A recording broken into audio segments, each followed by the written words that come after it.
All right, today I'm going to be replacing a lock cylinder on the trunk of my 66 Mustang. I'm removing a fiberglass trunk lid I had on there. I don't really care for it. So the first thing you're going to need is a big socket. I used a 24. There's not a lot of torque on it. I'm sure it's, of course, it's a standard, but anyway, so we're going to come in here, see if you can get this right here. Perfect.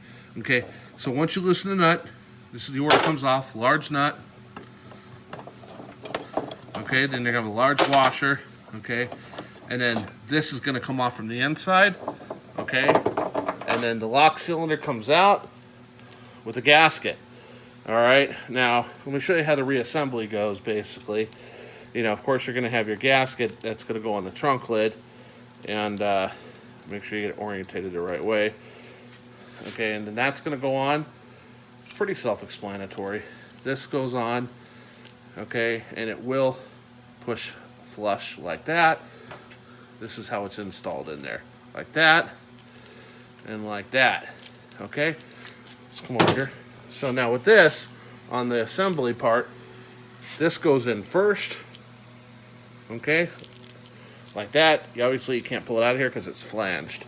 Now this I had to mess around with for a while to figure this out. Now you're gonna put a gasket on here. That's the easy part, of course. Okay, and then you can see this button here goes into that slot. So basically the groove and the button go into here. Okay, like that. And then when you're going to reassemble it, you're going to use this sleeve, and they gave you a new nut and a washer, and of course that large gasket. Now this is what, I guess I should take better care of my new parts. This is what messed me up for a while. So what happens here, you can see this little push button here. When you hit right about the vertical position with the key, it pushes it up. Okay, so what you want to do is get it to where it's about sideways with the key, right about there, and you can start pushing it. You might be able to use gently a pair of pliers or whatnot, but I can do this with my fingers, and the idea is to get that button down as far as possible. And you can see the key orientation with the button. Okay, once you get that down as far as you can go, don't forget your gasket. O-ring, I guess I'll call it. All right, and then that will go on later. Okay, don't forget your little doohickey there, and then it should slide right in.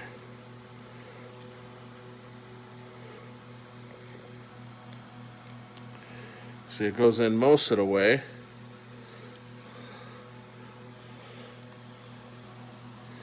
Of course, but not all the way, right? Murphy's Law. So let's see here. I probably need to get this flatter. I'm learning as I go here with you guys. I'm wiggling the key around as I'm pushing the button. It should theoretically, oh, you're gonna have to have the orientation of this little thing in here. See, it's keyed. All right, so let's try this again.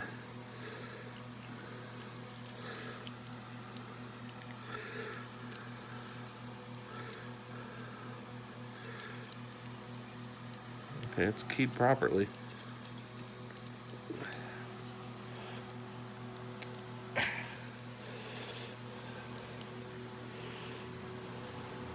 Oh, it's almost there. Come on. Another 1/8 of an inch. I hate to tap on anything. Oh, there it is. Just needs a little bit of force. Okay, there it is. So when we get this puppy back together, the rest of it should be pretty self-explanatory. Let's get the gasket on here, right?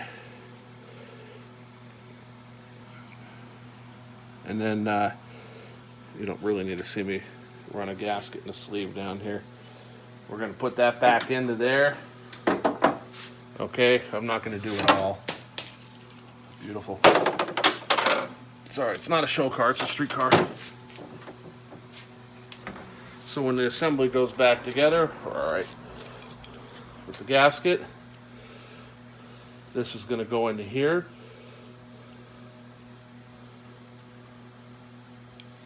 Okay, and then this is going to come in here from the inside, and they take a little force and it's going to slide together real neat until it's flush. Then you can put on your new one with your new nut, and you're all done. Sorry, it's a little shaky, but I learned the process as I'm going, and I didn't see anything on YouTube, so I figured I'd put something up.